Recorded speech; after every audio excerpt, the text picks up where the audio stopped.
At my dad's wedding, I found my name at the last table. With the distant cousins, not family. Well, we had to prioritize. My stepmom smiled. My stepbrother sat next to my dad at the front. So I said, "Thanks for making it so easy," and walked out. Only weeks later they would beg me to come back because I've known for a long time that my dad isn't proud of me. It's not something he ever said outright, he's too polite for that. But it's there in the way he talks about me. Or more often the way he doesn't. When people ask about my stepbrother Ethan, my dad lights up. Talks about how hard he's worked, how well he's doing in business. There's always some new milestone, some new investment, something to be impressed by. When people ask about me, there's hesitation. A polite nod. A vague, "she's doing her thing." He doesn't say much else because in his eyes there isn't much else worth saying. I didn't turn out the way he wanted. I didn't chase money or power. I chose a job that he thinks is beneath me. I live a life that to him seems small. And because of that, I've been an afterthought for years. The wedding was just confirmation of what I already knew. I wasn't expecting a big role. I wasn't expecting to be the center of attention. But I also wasn't expecting to be tucked away at the back like I barely mattered. I stood at the seating chart scanning the names. Dad and Linda at the front, obviously. Ethan, his wife, his business partner, and his closest friends at the head table, all placed next to my dad like they were the core of the family. My name? Table 14. Buried among distant cousins I hadn't seen since childhood. People who probably wouldn't even recognize me. For a second I thought there had to be some kind of mistake. That I'd misread the list. That maybe my name was somewhere else too. Then Linda spoke. Well, we had to prioritize. She was smiling when she said it, wine glass in hand, her voice all syrupy sweet. The kind of tone that made it sound like she wasn't saying something rude, she was just stating a fact. I looked at my dad, waiting for him to say something. To realize how this looked. But he barely reacted. He was mid-conversation with someone else, distracted. He gave me a glance like he hadn't even thought about the seating at all. Like it hadn't crossed his mind that maybe his only daughter shouldn't be sitting in the farthest corner of the room. That was it. That was the moment. Not the seating itself, not Linda's smirk, but that glance. The casual indifference. The lack of recognition that anything might be wrong. Because to him it wasn't. And that's when I knew I was done trying.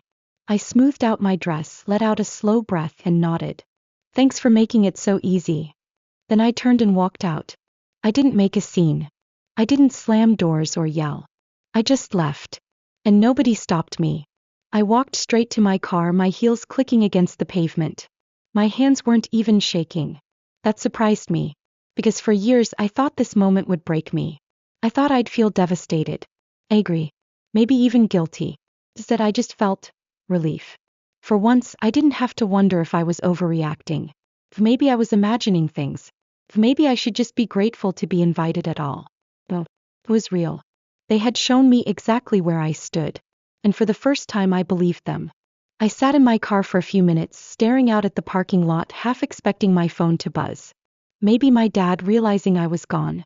Maybe my aunt asking what happened. But it was silent. They were inside, drinking and celebrating. No one had even noticed. And that's when I laughed. Not because it was funny. Because it was so predictable. I turned on my engine and drove away, and with every mile that passed I felt lighter. Like I'd been carrying something heavy for years and I had finally put it down. The thing is, I'd been preparing for this moment for a long time. Not consciously. But in the back of my mind I always knew it was coming. My dad and I had been drifting apart for years, even before Linda, even before Ethan became the son he actually wanted. Started with my career choice. I was a smart kid. Good grades, ambitious. My dad always assumed I'd go into business, law, finance, something that mattered. Something that made real money. When I told him I wanted to be a nurse, he didn't yell. He didn't argue. He just sighed. Like I had just told him I was throwing my life away. "You're going to work long hours for bad pay," he said. "You'll be exhausted all the time. You're setting yourself up for struggle." I told him I didn't care. That I wanted to help people. His response. "You could help people as a doctor. Or a surgeon. Why would you choose the lowest option?" That's how he saw it. Like I had chosen something lesser. He never supported me after that. He never asked about my classes, my training, my first job in the hospital. But when Ethan started a business, Dad invested in him. He talked about him to everyone. Ethan was building something. I was just working. It was always like that. When Ethan needed help, Dad gave it to him. When I needed help, I got a lecture about figuring things out myself. So I did. I worked through school. I took extra shifts. I covered my own rent. And still, whenever my job came up, Dad had something to say. Long shift? Well, you picked it. Still renting? You should have made better choices. Hope you like working nights forever. The worst part, I still showed up for him. When his blood pressure got bad, I was the one who checked it. When he was recovering from surgery, I was the one making sure he took his meds. When he needed a doctor, I was the one arranging appointments. And every single time he brushed it off. It's not like you're a real doctor. You're making too big a deal out of this. I don't need babysitting. I should have walked away then. But I didn't. Because I kept thinking he's still my dad. That has to mean something. But sitting in that parking lot, staring at my silent phone, I realized something. It didn't. And for the first time, I was okay with that.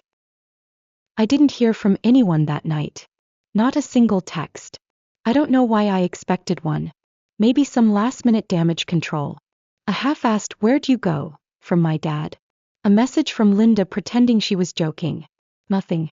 I went home, kicked off my heels, and ordered takeout. Scrolled through my phone like it was just a normal night. And I felt fine. Not angry. Not sad. Just done. But the next morning, the first message came. Aunt Jan, hey, are you okay? That was how I knew people had started to notice. I ignored it. Then another. Cousin Liam. Did something happen? I saw you leave early. Ignored. Then finally my dad. Dad, we need to talk. No apology. No, I'm sorry if you felt left out. Just we need to talk. I left it on read. I spent the next few days waiting for the guilt to hit me. It never did. Instead, I felt lighter. I went to work, took extra shifts, had coffee with friends. I did normal things. And for the first time in years, I wasn't replaying old conversations in my head. No, maybe I should have said this instead. No, maybe I'm being too sensitive. Just silence. It was nice. Then a week later, I got a call from my aunt. You need to talk to your dad. I didn't say anything. Just waited. She sighed. He's in the hospital. I almost laughed. Not because it was funny. Because of course. He's fine, she added quickly. But he needs help. But there was. Not he wants to see you. Not he feels terrible about what happened. Just he needs help. I should have seen it coming. Turns out my dad had ignored his symptoms for too long. High blood pressure. Stress. Some kind of complication with his meds. Before. I would have been the one catching it early. I would have checked in, reminded him to go to the doctor, made sure he was taking care of himself. Now he was stuck in the hospital and I wasn't answering his calls. And suddenly it mattered. The next few days were a family-wide crisis. Linda called. I ignored her. Ethan called. Ignored him too. Then Aunt Jan tried again. Look, I get why you're upset. I raised an eyebrow. Do you? She hesitated. You know how he is. He doesn't mean things the way they sound. I let out a breath. Hey, let's test that. What? Tell me what he meant then. Silence. Because she couldn't. Because he did mean it. Every time. Every comment. Every time he made me feel small. He meant it. And now he wanted me back. I got another text that night. Dad, I need to talk to you. Not, I'm sorry. Not, I messed up. Just, I need. I turned off my phone. A week later, he was discharged. The problem? He needed ongoing care. And guess what? That's expensive. Before. He had me. I did it all for free. Checked his blood pressure, monitored his meds, made sure he followed doctor's orders. Well, he had to hire someone. And he couldn't afford it. Linda tried one last time. I think we should put the past behind us. I almost choked on my coffee. Oh, do you? Your dad is struggling. This is a family matter. I let out a short laugh. Right. Family. That's interesting. Because a few weeks ago, I was sitting at the cousin table. Silence. So which is it? I asked. Am I family? Or am I a distant relative you can ignore until you need something? That's not fair. Neither was your seating chart. I hung up. I don't know what happened after that. Maybe they found someone cheaper. Maybe they figured it out on their own. All I know is that they stopped calling. And I haven't heard from them since. Update. They stopped calling. For a while. I thought that was the end of it. That they'd figure something out, or that my dad would finally accept that I wasn't coming back just because it was convenient for him. Then Linda showed up at my job. It was a slow afternoon at the clinic. I was finishing up paperwork when I heard a familiar voice at the front desk. I'm here to see my stepdaughter. It's urgent. I closed my eyes. Took a breath. Linda. The receptionist was already telling her that she needed an appointment, that personal visits weren't allowed during shifts. But Linda had that polite but pushy way of speaking that always got her what she wanted. I stepped out before she could make a scene. What are you doing here? I asked, arms crossed. She smiled like we were old friends. I just wanted to talk. We already did. Over the phone. Remember? Her smile twitched. This isn't about me. Your father. I held up a hand. No. You don't get to bring him up like that's going to change anything. He's not doing well. I let out a short laugh. Yeah, I know. That's what happens when you ignore your health for years. She sighed. He's getting worse. We can't afford full-time care and you should have prioritized better. Her eyes flickered. She knew exactly what I meant. This isn't the time for grudges, she tried. He's your father. And silence. Because there was nothing else to say. She wanted me to feel guilty. To suddenly remember my place and step back in like nothing had happened. But I wasn't that person anymore. If he needs care, hire someone, I said. If you can't afford it, ask Ethan. He's the successful one, right? Her jaw tightened. He's busy. I almost laughed again. Yeah. That's what I thought. I turned to leave. She grabbed my wrist. You owe him, she hissed, voice low so no one else could hear. And there was the real reason she was here. I pulled my hand back. No, I don't. Then I walked away. Update. I thought that was the last of it. It wasn't. A week later my dad called. I almost didn't pick up. But part of me was curious. I answered. Silence for a second. Then, hey. I leaned against the counter. What do you want? He exhaled. Linda said she talked to you. She did. More silence. Then, I think we should talk. In person. I laughed. Oh, now you want to see me? He ignored that. Come by the house. We'll have dinner. Just us. I glanced at the clock.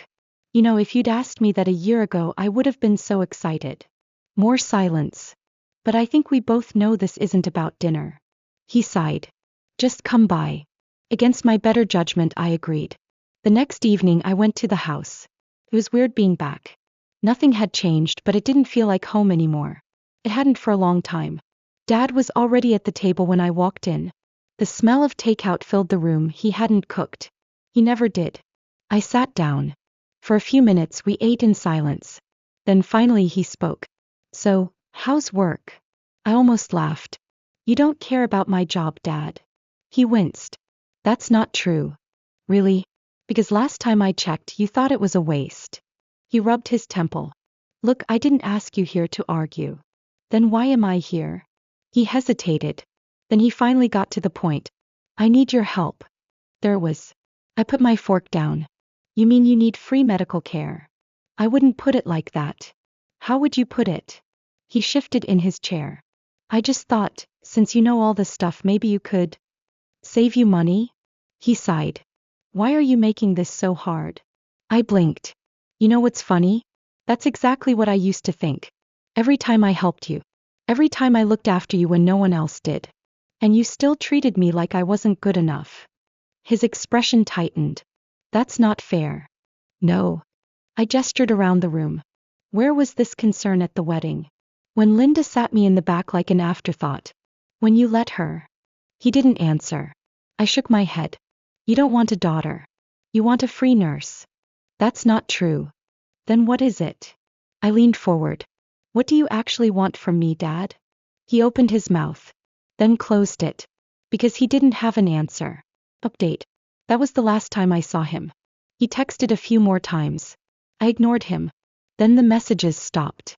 A few months later, I heard from my aunt that he finally hired someone. A real nurse. One that charged by the hour. And guess what? He could barely afford it. Ethan didn't help.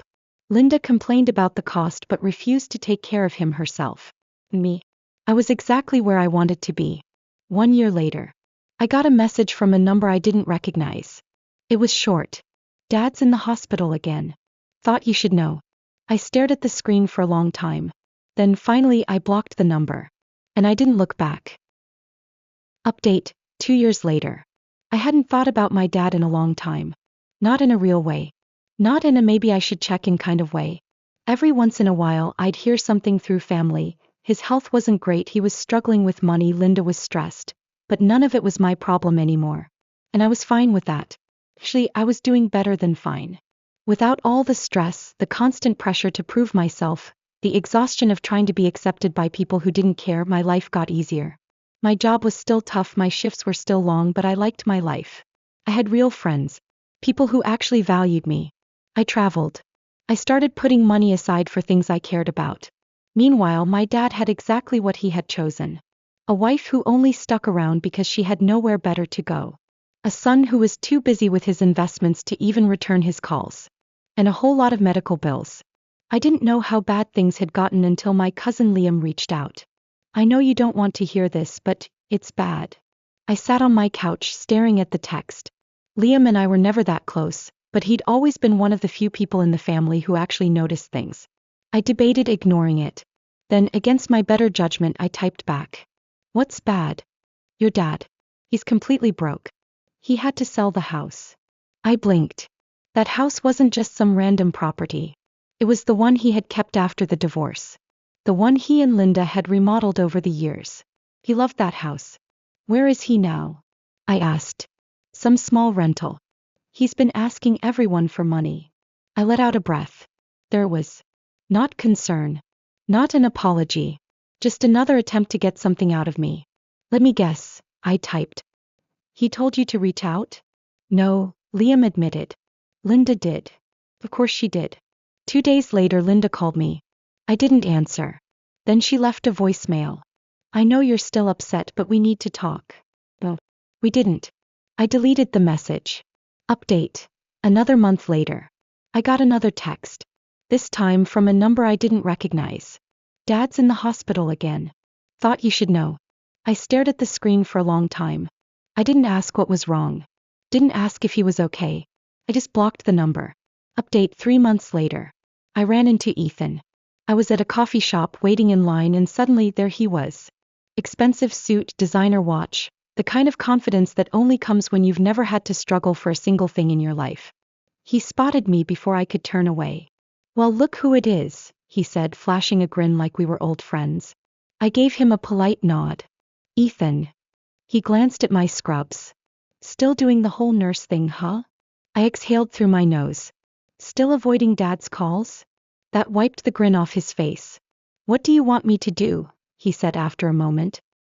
He put himself in this position. I tilted my head. He gave you everything. And now you can't even throw him a little help.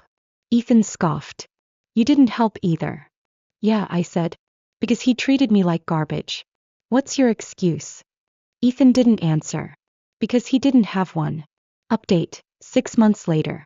I found out from Liam that my dad had moved into a nursing facility. A bad one.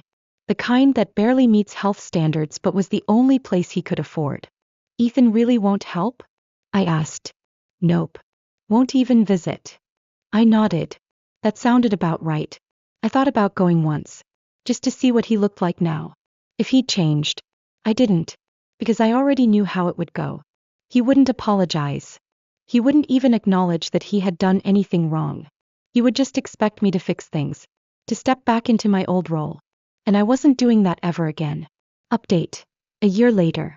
I was sitting in the break room at work when the news came on. A business segment.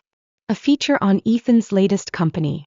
He was being interviewed in some sleek high-rise office talking about expansion, investments, all the money he was making.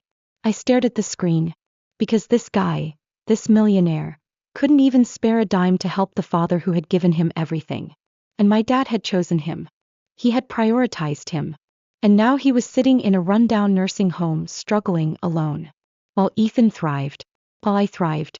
And that's when it hit me. I had won. Not in a petty, vengeful way. But in a real, deep way. I had built something for myself. A life that was mine. And my dad had built his own future too. He had built it on favoritism, dismissing me, undervaluing me. And now he was living the consequences of that. It wasn't revenge. It wasn't karma. It was just exactly what he had created. Final update. I got one last text from Liam. Dad passed away last night. Just thought you should know. I stared at the message for a long time. I didn't cry. I didn't feel relief either. I just felt nothing. And that told me everything I needed to know. I typed back, "Thanks for letting me know." Then I put my phone down and got ready for my shift. Because unlike my dad, I still had people to take care of. Let me know your thoughts in the comments.